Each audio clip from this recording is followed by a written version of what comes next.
안녕하세요. 제 이름은 김영자입니다. 올해 73이고요. 오늘은 여러분에게 제 이야기를 들려드리려고 합니다. 제가 겪었던 일들을 아마 많은 분들이 공감하실 거예요. 특히 저처럼 며느리를 둔 시어머니분들이라면 더욱 그러실 겁니다.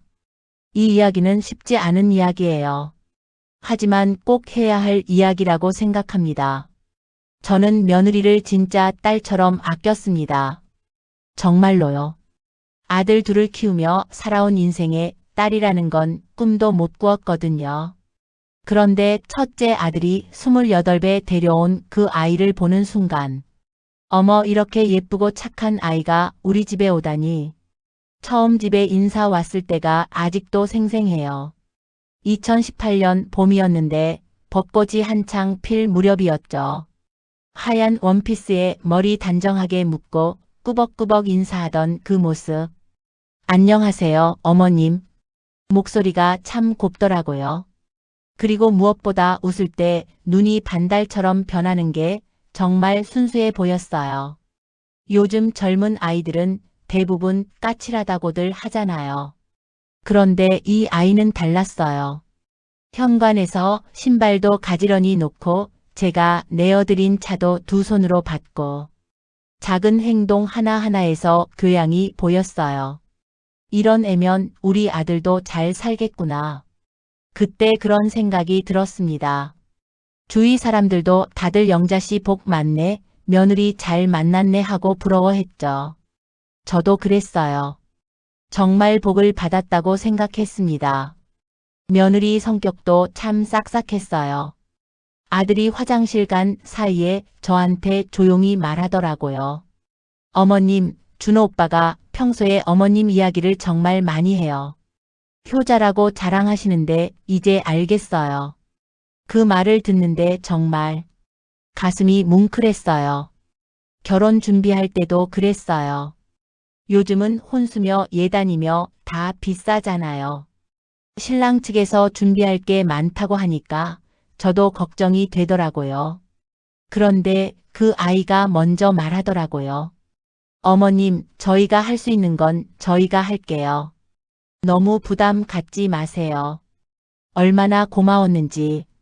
정말 착한 아이구나. 우리 아들 잘 만났구나 싶었죠.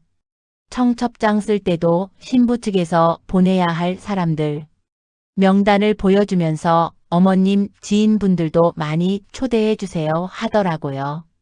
보통은 하객수 때문에 서로 눈치 보기 마련인데 이 아이는 그런 게 없었어요. 결혼식 준비하면서도 어머님 취향은 어때요? 이 색깔 어머님이 좋아하실까요? 하면서 제 의견을 계속 물어보더라고요. 정말 이런 며느리가 어디 있겠어요. 결혼한 첫 해에 그때가 참 좋았어요. 김장철이 되니까 어머님, 김장 같이 담가요 하면서 앞치마 두르고 나오는 거예요. 저희 집 김장은 원래 좀 특별해요. 젓갈을 3가지나 넣거든요. 새우젓, 멸치젓, 황석어젓까지. 복잡하고 손이 많이 가죠. 그런데 그 아이가 하나하나 다 배우려고 하더라고요. 어머님, 이 비율이 맞나요? 무 써는 건 이렇게 하는 게 맞아요. 고춧가루는 언제 넣어요? 끊임없이 물어보면서 열심히 따라 하는 거예요. 그 모습이 얼마나 예뻤는지. 마치 진짜 딸이 엄마한테 요리 배우는 것 같았어요. 아침마다 어머님 안녕히 주무셨어요? 하고 인사하고 직장에서 돌아오면 어머님 오늘 하루 어떠셨어요? 하면서 안부를 묻고 손주 낳았을 때는 그때가 진짜 행복했어요. 출산 예정일 일주일 전부터 제가 산부인과까지 따라다녔어요. 어머님 괜찮으세요? 저 혼자 할 수 있어요 해도 안 들었죠. 우리 손주인데 우리 딸인데 어떻게 혼자 두겠어요? 아이가 태어나던 날 새벽 3시에 진통이 시작되었어요. 병원까지 택시 타고 함께 갔죠. 분만실 밖에서 기다리는데 간호사가 나와서 그러더라고요. 할머니세요? 산모가 할머니 손 잡고 싶다고 해요. 그 순간 정말 가슴이 뭉클했어요. 친정 엄마도 멀리 부산에 계시고 하니까 저를 엄마처럼 의지하는 거겠죠. 분만실 안에 들어가서 그 아이 손을 잡아줬어요. 진통이 올 때마다 제 손을 꽉 잡으면서 어머님 무서워요 하더라고요. 그럴 때마다 괜찮아, 괜찮아, 엄마가 여기 있어 하면서 등을 쓸어줬어요. 우리 손주가 태어나서 첫 울음소리를 들었을 때 그 아이와 함께 울었어요. 둘 다 펑펑 울면서 어머님 감사해요. 정말 감사해요 하더라고요. 산후조리도 제가 다 도왔습니다. 미역국 끓이고 빨래하고 애기 기저귀 갈고 하루 종일 바쁘게 돌아다녔어요. 그런데 힘들지가 않더라고요. 오히려 보람이 있었어요. 진짜 딸을 돌보는 기분이었거든요. 새벽에 아기가 울면 제가 먼저 일어나서 괜찮아, 쉬어 하면서 아기 달래고 기저귀 갈아주고. 그러면 며느리가 어머님 죄송해요. 제가 할 게 뭐 있어요 하면서 미안해 하더라고요. 뭘 죄송해. 우리 손주인데. 정말 그랬어요. 전혀 부담스럽지 않았어요. 손주가 100일 때까지 저희가 다 키웠다고 해도 과언이 아니에요. 목욕시키는 것도 처음엔 제가 다 했고 이유식도 제가 만들어 먹였고 며느리는 애기만 예뻐하면 됐어요. 그러면서 그 아이가 자주 말했어요. 어머님은 진짜 친정 엄마 같아요. 그 말 한마디에 마음이 다 녹았습니다. 딸 없이 살아온 제 인생에 처음 생긴 딸 같았거든요. 그때부터 저는 그 아이를 정말 친딸처럼 여겼어요. 수영하라고 이름 부르는 것보다 우리 딸 이렇게 부르는 일이 많아졌어요. 그러면 그 아이도 좋아하면서 네, 엄마 하고 대답하고 정말 꿈 같은 시간이었어요. 그 아이 결혼식 날 이야기를 빼놓을 수 없죠. 신부 대기실에서 화장 고쳐주고 드레스 매무새 정리해주고 친정 어머니가 부산에 계셔서 당일 아침에 오셨는데 연세가 많으셔서 많이 피곤해 하시더라고요. 그래서 제가 신부 단장을 다 도와드렸어요. 어머님 정말 고마워요. 어머님이 계셔서 든든해요. 눈물 글썽글썽 하면서 그러던 모습. 화장 마지막 마무리할 때 어머님 제가 예뻐요? 하고 묻더라고요. 우리 딸이 세상에서 제일 예뻐 그랬더니 또 울컥하면서 화장 다시 지워질 것 같아요 하면서 웃더라고요.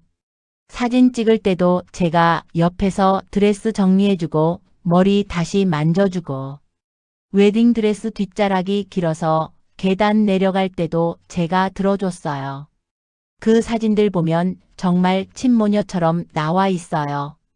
저도 정말 행복한 얼굴로 웃고 있더라고요. 마치 제 딸을 시집 보내는 것처럼 살림을 같이 하니까 매일매일이 시끌벅적했어요. 아침에 일어나면 어머님 안녕히 주무셨어요? 하고 인사하고 저녁엔 다 같이 모여 앉아서 밥 먹고 TV 보면서 이야기하고 아, 그 평범한 일상이 얼마나 소중했는지 지금 생각해보면 알겠어요. 손주가 걸음마 시작할 때도 그랬어요. 어머님, 우리 아기 첫걸음 같이 봐요. 하면서 저를 부르더라고요. 셋이서 아기 양쪽에서 이리 와 하면서 손뼉 치고 아이가 비틀비틀 걸어오면 함께 박수치고 좋아하고 할머니한테 가자 그러면 손주가 제게로 뛰어오고 그럴 때 며느리가 우리 아기가 할머니를 제일 좋아해요 하면서 웃고 그런 일상들이 쌓여가면서 저는 정말 행복했습니다. 이게 바로 3대가 함께 사는 집구나. 이렇게 화목한 가정이 또 있을까? 그런 생각을 했어요. 주변 사람들한테도 자랑했죠. 우리 며느리 정말 착해. 시어머니를 이렇게 잘 챙기는 아이가 어디 있겠어? 그런데 문제는 그 다음부터였어요. 지난 시간에 말씀드린 그 행복한 시간들. 그때는 정말 영원할 줄 알았어요. 하지만 세상에 영원한 건 없나 봅니다.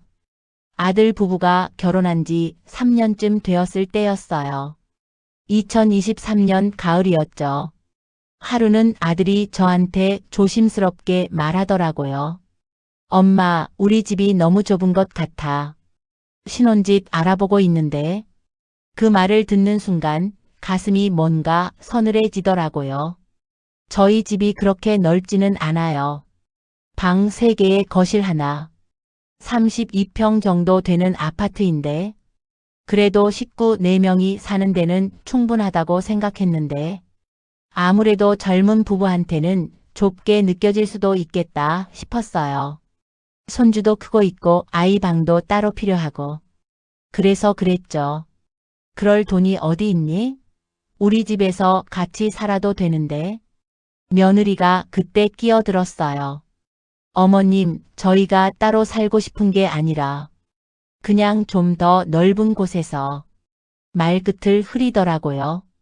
그래도 착한 아이니까 시어머니 마음 상하게 하고 싶지 않아서 그런 거겠다 싶었어요. 그래, 이해한다. 젊은 부부끼리 좀 더 넓은 곳에서 살고 싶겠지. 그런데 집값이 그때 얼마나 비쌌는지 아세요? 저희 동네만 해도 전세가 5억은 넘었어요. 아들 월급으로는 감당하기 어려운 금액이었죠. 며칠 후에 아들이 다시 말하더라고요. 엄마, 사실은 집을 사려면 전세자금 대출을 받아야 하는데 보증인이 필요해. 그러면서 조심스럽게 저를 쳐다보는 거예요. 제가 보증을 서달라는 뜻이겠죠. 그때 제가 생각한 게, 우리 집을 담보로 하면 되겠다. 그런데 굳이 전세로 살 필요가 있나? 차라리 우리 집을 넘겨주고 아들 명의로 해주면 되지 않을까? 그러면 대출받을 필요도 없고 이자 낼 걱정도 없고. 저는 조금도 망설이지 않았습니다. 우리 집을 너희 명의로 해줄까? 그러면 대출받을 필요도 없잖니? 그 말을 하자마자 며느리 얼굴이 환해지더라고요. 어머님, 정말요? 하지만 너무 큰 걸 받는 것 같아서. 뭘 받긴. 우리 가족인데. 저는 정말 그렇게 생각했어요. 어차피 나중에는 아들한테 물려줄 거 지금 주나 나중에 주나 마찬가지 아닌가요? 오히려 지금 주면 아들 부부가 마음 편하게 살 수 있고 저도 마음이 놓이고. 주변 사람들은 말렸어요. 영자야, 미쳤니? 살아생전에 집을 넘겨주면 어떡해? 나중에 무슨 일 생기면 어쩌려고? 요즘 며느리들이 어떤데?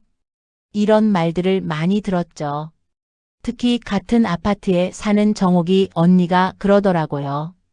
영자야, 진짜 생각 똑바로 해. 요새는 부모도 자식한테 버림받는 세상이야. 며느리한테 집까지 넘겨주면 나중에 후회해도 늦어. 하지만 저는 믿었어요. 내 자식인데 내 며느린데 설마 하면서요. 그동안 저를 얼마나 잘 해줬는데 얼마나 착한 아이인데 그런 아이가 절 어떻게 하겠어요? 그런 생각밖에 안 들었어요. 등기부 등본 떼고 법무사 찾아가고 모든 절차를 밟았죠. 증여세도 만만치 않더라고요. 2억 5천만 원 정도 하는 집이었는데 세금만 3천만 원 넘게 나왔어요. 그것도 제가 다 냈어요. 우리 아들 부담 주면 안 되지 하면서 서류에 도장 찍을 때도 전혀 망설이지 않았어요. 법무사가 정말 신중하게 결정하신 거죠? 하고 몇 번이나 확인했지만 저는 네, 괜찮습니다 하고 단번에 도장 찍었어요.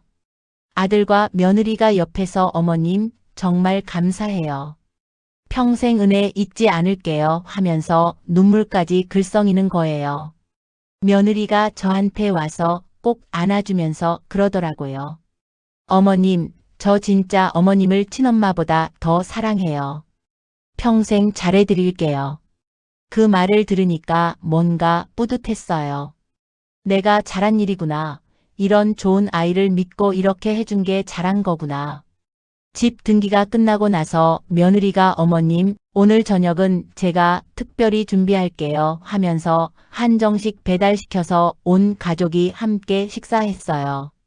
그때 며느리가 제 잔에 술을 따라주면서 그러더라고요. 어머님, 정말 고맙습니다. 저희가 이렇게 큰 은혜를 받아도 되나 싶어요. 그 모습 보니까 정말 기분이 좋더라고요. 역시 내가 제대로 된 며느리를 만났구나 싶었어요.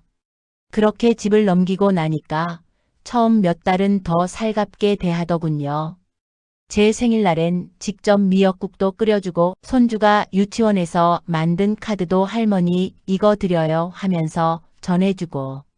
아, 정말 이런 게 행복이구나 싶었어요. 같이 드라마도 봤어요. 저녁 먹고 나면 소파에 모여 앉아서 어머님, 오늘 무슨 드라마 볼까요? 하면서 리모컨을 저한테 주더라고요.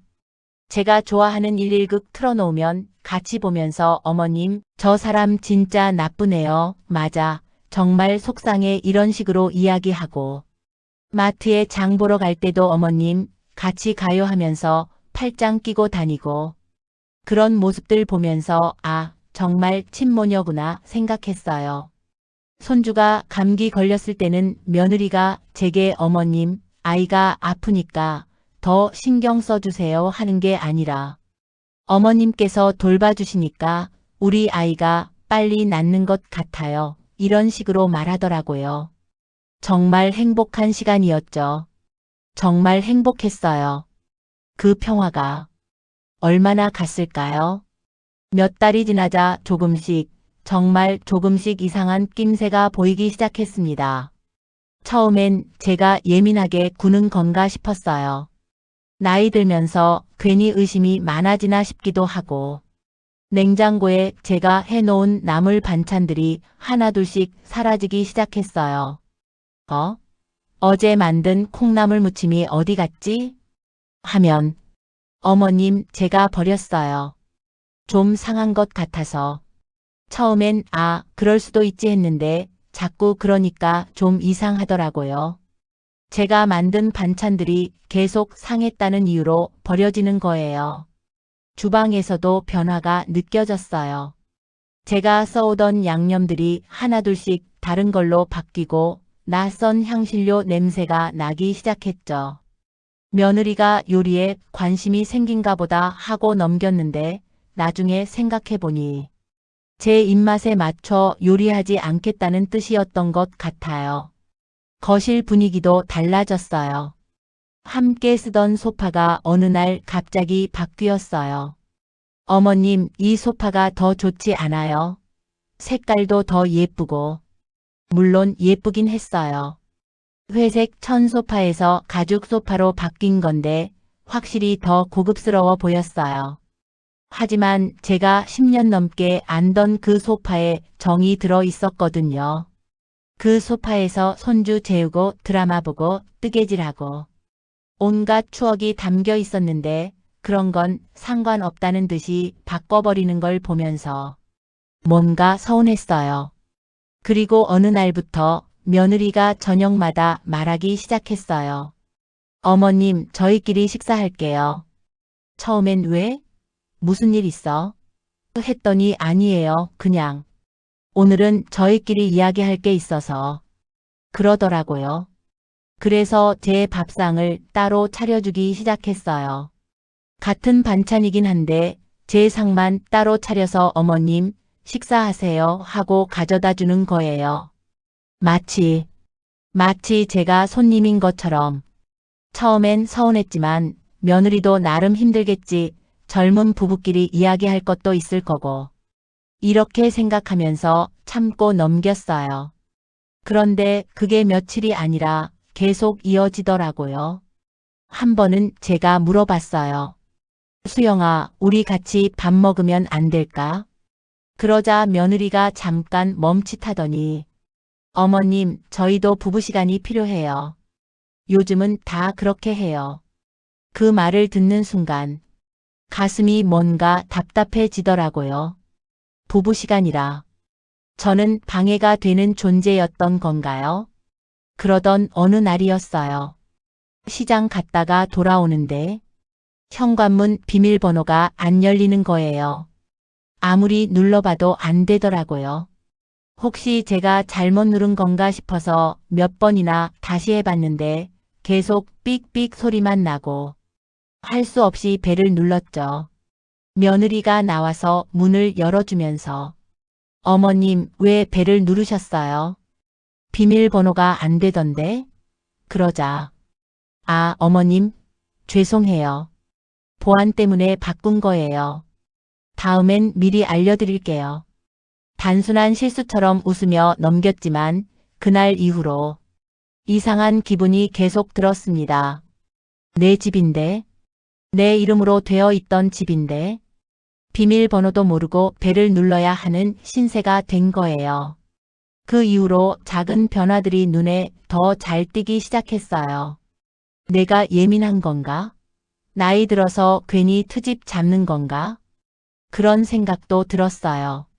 하지만 뭔가 달라진 건 분명했어요.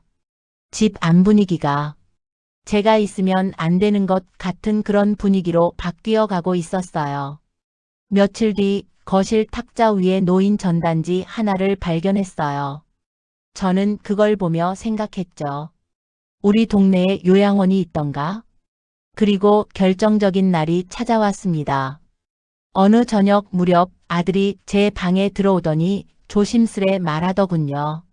엄마, 우리 조금 거리 두는 게 좋을 것 같아요. 순간 머리를 한 대 맞은 것 같았습니다. 응, 수영이도 요즘 많이 힘들어하고 엄마도 혼자 계시면 오히려 더 편하실 수 있을 것 같고 그 말이 떨어지자마자 며느리는 고개를 돌리고 아무 말도 하지 않았습니다. 그렇게 저는 그 집에서 나가는 사람이 되었습니다. 내가 내 집에서 밀려나고 있다는 걸 그때 깨달았어요. 그날 이후 저는 마음을 정리했습니다. 짐을 꾸려 조용히 집을 나왔습니다. 사실 갈 곳이 마땅치 않았어요. 친구들한테 폐를 끼칠 수도 없고 둘째 아들은 아직 신혼이라 부담을 주기 싫었고 미리 알아둔 노인 쉼터에 도착해 작은 방 하나를 배정받았습니다. 6평 남짓한 원룸이었어요. 그 방에서 처음으로 긴 숨을 내쉬었어요. 낯선 이불에 몸을 눕히고 낯선 공기 속에서 눈을 감았습니다. 이게 내가 택한 노후였나. 자책이 밀려왔지만 동시에 이대로 끝낼 순 없다는 생각도 들었습니다. 짐을 풀던 중 작은 mp3 플레이어가 눈에 들어왔어요. 며느리 방에 있던 서랍에서 무심코 챙긴 물건이었죠. 아마 며느리가 음악 듣던 거겠거니 했는데 습관처럼 재생 버튼을 눌렀습니다. 처음엔 잡음이 들렸고 이어 들려온 며느리의 목소리. 그 인간 아직도 안 나갔어? 말 끝엔 짜증과 혐오가 섞여 있었어요. 저를 그 인간이라고 부르더라고요. 곧이어 들린 목소리 제 아들이었습니다. 조만간 나가실 거야. 엄마도 상황 이해하셔야지. 그리고 다시 며느리. 요양원 보내버려. 솔직히 이제 짐이야. 숨 쉬는 것도 답답해. 그 순간 저는 멈춰버린 듯 했습니다. 심장이 쿵 내려앉았고 손끝이 떨리기 시작했죠. 이어지는 대화는 더 충격적이었습니다. 집도 우리 이름이고 엄마가 법적으로 문제 삼을 수도 없어. 그냥 밀어내. 알겠어. 천천히 티 안 나게 할게. 그날 밤 저는 녹음기를 가슴에 껴안고 울었습니다. 믿었던 아들, 딸처럼 여겼던 며느리. 나를 함께 웃고 울던 가족이라고 생각했던 그들이 나를 밀어내기 위해 계획을 세우고 있었던 거예요. 그들이 웃으며 저와 나눴던 식사, 생일 케이크, 김장김치까지. 그 모든 순간들이 한순간에 무너졌습니다. 어머님은 친정 엄마 같아요 라고 했던 그 말들이 모두 거짓이었던 거예요. 이튿날 저는 법률구조공단을 찾았습니다. 손에 쥔 mp3를 들고 변호사를 만났고 그는 제 말을 조용히 들은 후 이렇게 말했습니다. 어머님, 이건 단순한 가족 갈등이 아닙니다. 증여 무효 소송 가능성 있습니다. 처음엔 무슨 말인지 잘 이해가 안 갔어요. 증여 무효? 제가 자발적으로 준 건데 어떻게 무효가 될 수 있나요? 변호사가 자세히 설명해 주더라고요. 증여라는 것은 순수한 호의에서 이루어져야 합니다. 하지만 만약 며느리 측에서 의도적으로 어머님을 내보낼 계획을 세우고 집을 받은 거라면 이는 사기에 해당할 수 있어요. 특히 이 녹음 파일은 강력한 증거가 될 수 있습니다. 그 말을 듣는 순간 가슴 속에 뭔가 단단한 것이 생기는 걸 느꼈어요. 분노였을까요? 아니면 희망이었을까요? 선생님, 저 꼭 이기고 싶어요. 돈이 중요한 게 아니라 제 존재를 지키고 싶어요. 변호사와 함께 철저히 준비했습니다. 녹음 파일을 분석하고 증여 당시의 모든 상황을 재검토했어요. 며느리는 제게 아무것도 요구하지 않았습니다. 오히려 제가 원해서 증여했다는 걸 강조했고 아들도 엄마가 자발적으로 한 일이잖아라며 한 발 물러섰습니다. 하지만 그 녹음 파일은 그 모든 말을 뒤엎는 증거가 되었어요. 우리는 다른 증거들도 찾았습니다. 며칠 뒤 집에 다시 방문했습니다. 변호사와 동행해 집 구조를 확인했고 등기부 등본을 다시 떼봤습니다. 그 안엔 제가 모르는 근저당 설정이 있었습니다. 아들과 며느리는 이미 집을 담보로 2억 원의 대출을 받았던 겁니다. 충격은 거기서 끝나지 않았어요. 이웃 아주머니가 조용히 다가와 속삭였습니다. 어머님, 죄송한 말씀이지만 몇 달 전부터 둘이 엄마 보내면 우리도 살만해진다고 얘기하던 거 들었어요. 저는 할 말을 잃었습니다. 아파트 경비 아저씨도 증언해 주셨어요. 할머님, 며느리가 몇 번 요양원 전단지 가져가는 거 봤어요. 그때는 뭔가 이상하다 싶었는데 소송이 시작되었습니다. 며느리 측에서는 모든 걸 부인했어요. 녹음 파일에 대해서도 그건 그냥 일시적인 감정 표현이었다. 실제로는 어머님을 모시고 싶었다고 주장했죠. 원고 측이 제시한 녹음은 특정 순간의 감정 표현에 불과하며 피고는 시어머님을 진심으로 모시고 싶어 했습니다. 아들도 그들 편에 서서 증언했어요. 엄마가 예민하게 굴어서 집 분위기가 망가졌어요. 우리는 어쩔 수 없이 거리를 둘 수밖에 없었어요. 그 말에 저는 법정에서도 울컥했지만 변호사는 제 어깨를 톡톡 두드리며 말했어요. 어머님, 사람이 증거보다 강할 순 없습니다. 우리에겐 녹음이 있어요. 재판은 6개월간 이어졌습니다. 그동안 저는 법정에 나가서 제 이야기를 했어요. 며느리를 얼마나 사랑했는지, 어떤 마음으로 집을 넘겨줬는지, 그리고 어떻게 배신당했는지. 저는 며느리를 친딸처럼 여겼습니다. 그 아이가 저를 짐이라고 부를 줄은 꿈에도 몰랐어요. 판사님도 녹음을 들으시고는 표정이 굳어지더라고요. 긴 싸움이었지만 결국 일부 증여는 무효로 판결났습니다. 피고 측의 행위는 사기적 증여 취소 사유에 해당하며 증여받은 부동산의 50%에 대해 무효를 선고합니다. 집이 중요한 게 아니었습니다. 내 존재, 내 이름, 내 노후를 지킬 권리를 다시 되찾았다는 사실이 더 중요했습니다. 법정을 나서는데 며느리가 저를 노려보더라고요. 그 눈빛에 원망과 분노가 가득했어요. 하지만 저는 더 이상 위축되지 않았습니다. 이제야 진짜 내 모습을 보는구나. 그렇게 중얼거렸어요. 믿음이라는 게 이토록 허무하게 깨질 수 있구나. 사랑했던 사람들이 가장 가까운 가족이 내 등을 돌리는 순간 그 차가움은 뼛속까지 스며들었습니다. 하지만 무너질 수 없었습니다. 저는 다시 싸우기로 결심했던 거죠. 단 한 번이라도 내 이름으로 내 인생을 지켜내기 위해서요. 그 싸움이 끝난 뒤 저는 한동안 아무것도 하지 않았습니다. 이겼어요. 법적으로는 승리했습니다. 하지만 가슴 한편이 비어 있더라고요. 승리의 기쁨보다는 상실감이 더 컸어요. 아무도 믿을 수 없었고 말 한마디조차 조심스러웠어요. 사람이란 게 이렇게 변할 수 있구나. 가족이란 게 이렇게 차갑구나 하는 생각들이 머릿속을 맴돌았습니다. 쉼터에 머무르며 많은 사람들을 만났습니다. 나처럼 가족에게 상처받은 사람들, 홀로 싸우는 노인들. 처음엔 모두가 낯설었는데 이야기를 나누다 보니 비슷한 아픔을 가진 사람들이 이렇게 많다는 걸 알게 되었어요. 옆방에 사는 박옥순 할머니는 아들 둘한테 모든 재산을 나눠주고 나서 두 집 모두에서 환영받지 못하게 된 경우였어요. 영자 씨, 나는 두 아들한테 공평하게 해줬다고 생각했는데 결국 둘 다 나를 귀찮아하더라고. 아래층 김춘자 할머니는 며느리가 치매 걸린 시어머니를 요양원에 보내려 한다며 도망쳐 나온 분이었어요. 아직 정신 멀쩡한데 벌써 요양원이래. 나는 집에서 죽고 싶다고 했는데. 이런 이야기들을 들으면서 알게 되었어요. 상처는 나만 겪는 게 아니라는 것.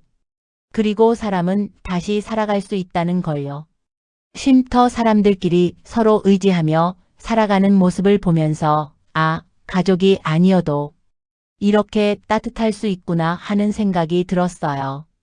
매일 저녁 6시면 1층 휴게실에서 다 같이 모여서 저녁을 먹었어요. 각자 반찬 하나씩 가져와서 나눠 먹는 거예요. 그런 시간들이 오히려 집에서보다 더 편했어요. 저는 노인복지센터에서 글쓰기 수업을 듣기 시작했습니다. 처음엔 단 한 줄도 쓰지 못했어요. 뭘 써야 할지도 모르겠고 내 이야기를 남에게 털어놓는 게 부끄럽기도 하고. 선생님이 그러시더라고요. 할머님들, 여러분이 살아온 인생 자체가 이미 소중한 이야기예요. 그 이야기를 글로 남겨주세요. 어느 날 며느리에게 집을 증여한 날에 대해 써내려가기 시작했어요. 처음엔 손이 떨려서 글씨도 제대로 안 썼는데 쓰다 보니까 마음이 조금씩 풀리기 시작했습니다. 그날 며느리가 말했어요. 어머님, 저 진짜 어머님을 친엄마보다 더 사랑해요. 그때는 정말 기뻤는데 이런 식으로 쓰다 보니까 제 감정들이 정리되더라고요. 분노도 있었고 슬픔도 있었고 배신감도 있었지만 동시에 그때 제 마음도 이해할 수 있게 되었어요. 아, 내가 그때 그렇게 행동한 건 정말 사랑했기 때문이었구나. 글을 쓰면서 그런 걸 깨달았어요. 제 자신을 용서할 수 있게 되었달까요? 매주 수요일마다 봉사활동도 나가기 시작했습니다. 혼자 있는 독거 할머니들 도시락 배달하는 일이었어요. 처음엔 내가 도움받는 입장인데 무슨 봉사를 했는데 해보니까 오히려 제가 더 많이 받는 것 같더라고요. 도시락 가져다 드리면 할머니들이 얼마나 고마워하시는지. 영자씨, 오늘도 와줘서 고마워. 이런 따뜻한 밥이 얼마나 소중한지 몰라. 그런 말씀들을 들으면 가슴이 뭉클해져요. 특히 김영희 할머니는 혼자 계신 지 10년이 넘으셨는데 제가 갈 때마다 반가워 하시면서 영자씨 어서 와. 오늘은 뭔 좋은 일 없었어? 하시면서 제 안부를 물어보시거든요. 그럴 때마다 아, 내가 누군가에게 필요한 존재구나 하는 생각이 들어요. 작은 화단에 꽃을 심는 일도 시작했어요. 복지센터 앞 작은 정원이었는데 관리할 사람이 없어서 잡초만 무성했거든요. 씨앗부터 심어서 코스모스, 봉숭아, 해바라기, 계절마다 다른 꽃들을 키웠어요. 물 주고 잡초 뽑고 벌레 잡고 손은 더러워지지만 마음은 깨끗해지더라고요. 누가 보면 소소한 일상이지만 저에겐 다시 숨 쉴 수 있는 공간이 생긴 거예요. 예전 같았으면 자식들이 전화라도 했을까 싶지만 이젠 기대하지 않습니다. 전화기 옆에 며느리 번호는 지운 지 오래고 아들 번호도 더는 뜨지 않습니다. 둘째 아들이 가끔 안부 전화는 하지만 형이랑 형수 이야기는 하지 마 하더라고요. 엄마, 저도 처지가 어려워요. 형하고 사이 틀어지면 안 되거든요. 이해해요. 어른의 문제에 자식이 끼어들기 어렵다는 것도 알고요. 하지만 가끔은 외롭긴 해요. 명절 때가 제일 힘들어요. 예전엔 며느리랑 같이 차례상 준비하고 손주들 세뱃돈 주고 그런 게 당연한 줄 알았는데 이제는 혼자 간단히 차례만 지내고 말죠. 손주 사진 한 장만 아직 지우지 못했어요. 작년 여름에 찍은 건데 아이스크림 먹으면서 웃는 모습이에요. 그 아이는 잘 크고 있겠죠. 할머니 생각은 하는지 모르겠지만 그 아이만은 나를 기억해줬으면 좋겠어요. 가끔 마트에서 그 아이 또래 아이들을 보면 괜히 마음이 아려와요. 우리 손주도 저만큼 컸겠구나 싶으면서 어느 날 쉼터의 한 아주머니가 그러시더군요. 할머니는 그래도 대단하세요. 끝까지 포기 안 하고 싸우셨잖아요. 그 말을 들으며 처음으로 스스로가 자랑스럽게 느껴졌습니다. 맞아요. 저는 끝까지 포기하지 않았어요. 속아도 당당히 맞섰고 부당한 일에 굴복하지 않았어요. 법정에서도 떨리는 목소리로나마 제 이야기를 했고 결국 승리했어요. 예전에 저라면 가족끼리 이런 일로 싸우면 안 되라고 하면서 참았을 거예요. 하지만 이제는 달라요. 잘못된 건 잘못됐다고 말할 수 있게 되었어요. 며칠 전에 새로운 할머니가 비슷한 상황을 겪고 있다고 하시더라고요. 아들 부부가 자기를 요양원에 보내려고 한다면서 울고 계시길래 제가 그랬어요. 할머님, 싫으면 싫다고 하세요.